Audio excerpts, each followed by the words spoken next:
Hi there folks, welcome back to Dunsi's Guitar World. Now I have a confession. I have already unboxed the box. You know, very poor unboxing etiquette on a video here. But the good news is I did record all of the unboxing, and you get the benefit of not listening to me ripping open packaging. Yes, so you are indeed witnessing the aftermath.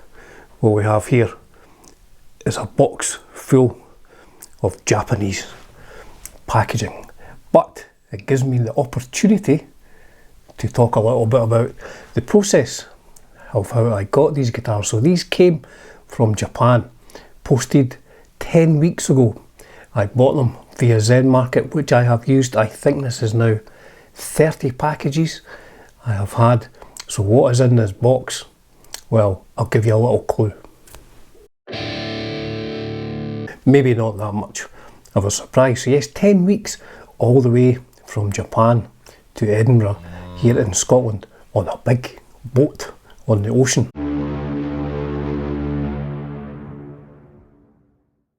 So I do like vintage Japanese guitars. In my humble opinion, I think 79 to 84, 85 was when they were really at their peak of producing replica instruments like Strats, Les Pauls, everything, the whole works. Michael Schenker Flying V's.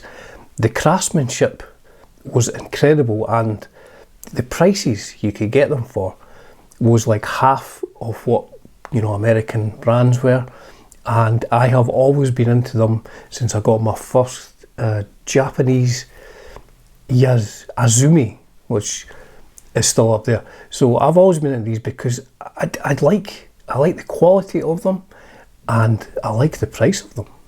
So let's have a closer look at what was in that box, and then we'll talk about them. Actually, before I do that, I'll give you another clue. One could be a Fender Style instrument, and one may well have a Beatles connection. So let's see how good the packaging from Zenmarket is. Again, you know, I do all these on video. A few people have commented they've had negative experiences with Zenmarket, but you know, touch wood, I haven't as yet. So that's how it comes. There's how thick cardboard is. Comes with all this strengthening, an extra €1,000 for all this strengthening, and then the bubble wrap, guitar, oh, a trem arm. So it's likely not a Les Paul. What's down this end? Now there's also, you have this thick stuff at the bottom to stop it getting damaged. So there we go. I'll take that out there. Use that for packaging a guitar if I'm selling it. I've got that. Plenty of, oh, not Japanese newspaper this time. And that's one guitar there. It's like one of these houses you see on these hoarders. I mean, I'm not being rude about it, but that's cotton balls. That's what it looks like. So that's one guitar there and one guitar there.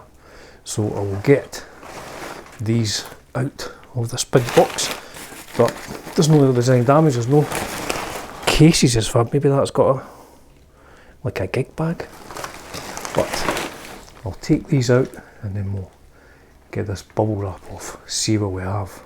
So there we go, two guitars in bubble wrap. This one is indeed in a gig bag.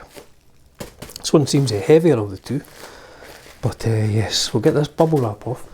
Now that does make an incredible amount of noise, so I will maybe fast forward through this to save your ears. So there it is. Dun, dun, dun. I mean, I'm not a Strat guy. My friend John over there in Michigan will tell you that. Now, this was stuck on here. I'm wondering if there's like a dent under there. Not too bad. That's my lights, kitchen lights reflecting. So that wasn't too bad. Anyway, so it's got a humbucker. I like this.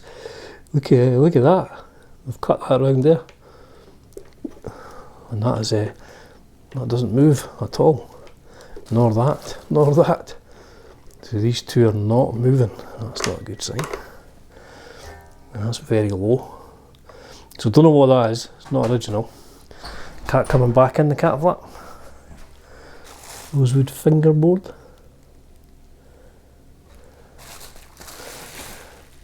A Squire.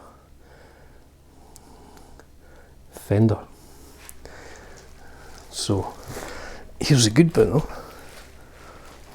It is indeed a JV. I think this is 83, I think 83, 84. Fender Japan.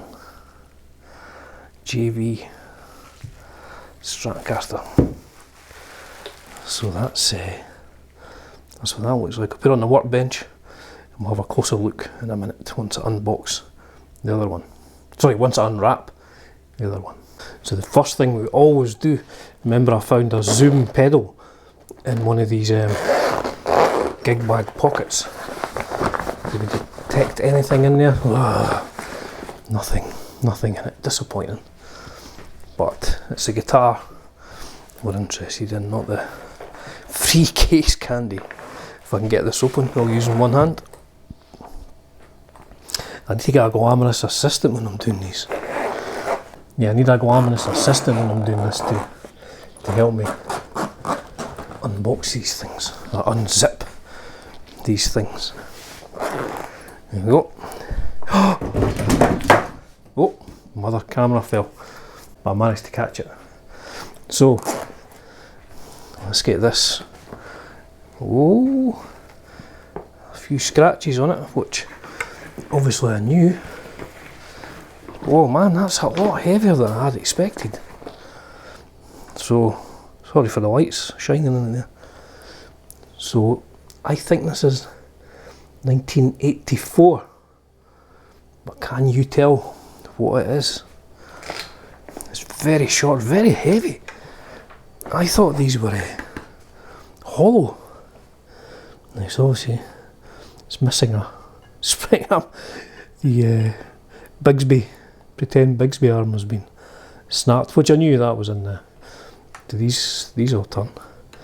But there we go. Toaster pickups. 3 off. Switch.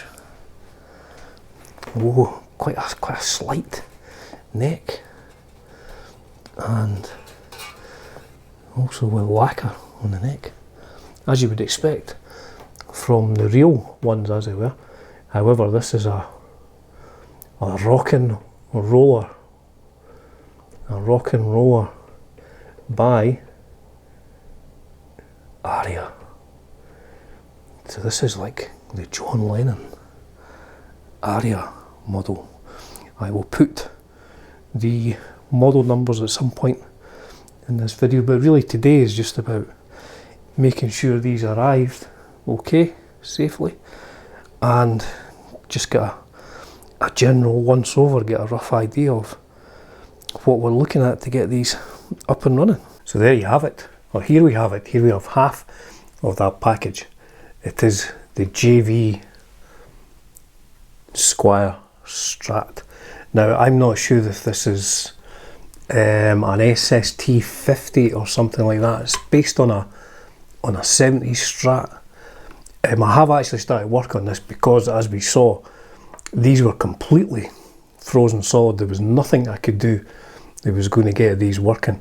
The pickup is a go-to, as you can see from this photograph here, and this is actually like a coil splitter, coil tap. I'm not 100% sure, but there is a big switch on it, and there is a lot of messy wiring underneath here. So I've ordered 2 new pots, which should be coming today.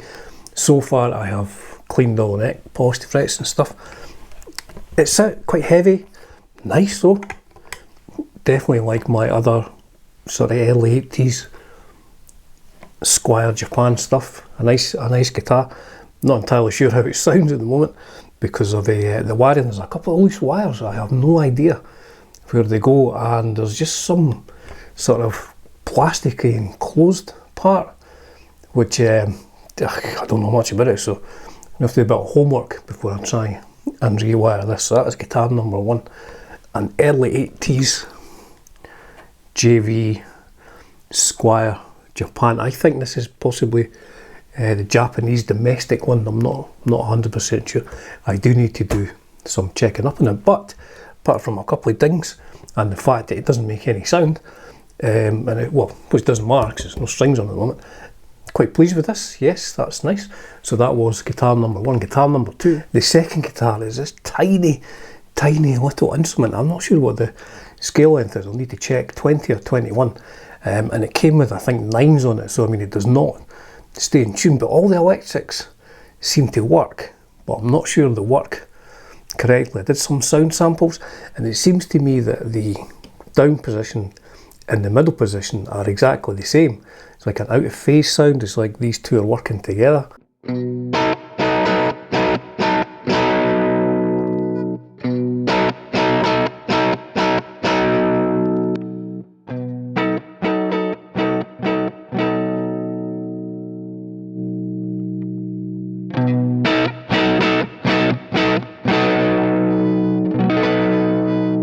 It is very much based on John Lennon's 58, 59 Rickenbacker, which he had refinished in black and put a Bigsby on. Yes, because it came with such light strings, it's like almost impossible to keep in tune, as you will have heard from those sound samples. So I was worried it was going to be like just too small, but I found it quite, you get used to it. And it's sounding really nice. So the plan for this one is, because it all does seem to work, I need to clean it up. I'm going to have to take this whole sort of Bigsby thing to bits to work out exactly if I can replace the part that the arm goes into. But other than that, I think it needs to clean up. But I've got, my camera will focus, possibly not. I've got 12s, because I think this does need heavier gauge strings on it to stay in tune. But there you go. That's what was in the Zenmarket package. An Aria from 1984 and a Strat Japan from, I guess, round about the same era. Quite pleased with both these. This one needs rewiring and a Google search to work out how indeed I do the rewiring. There's about 4 earth wires connected to the trem claw. I don't know why that would be. This one, I need to check the wiring. It might just be something simple like just the pickup selector switch is maybe not engaging correctly and needs a very good clean up, and it needs me to work out how to try and fix the Bigsby thing that's on that. So there you go, folks. A couple of old Japanese guitars in a video presented by an old Scottish gentleman. The next time you see these, hopefully they will be both up and running and sounding as they are meant to sound. As ever, folks, it's a privilege and a pleasure bringing you content on Dunzy's Guitar World. Cheers for now.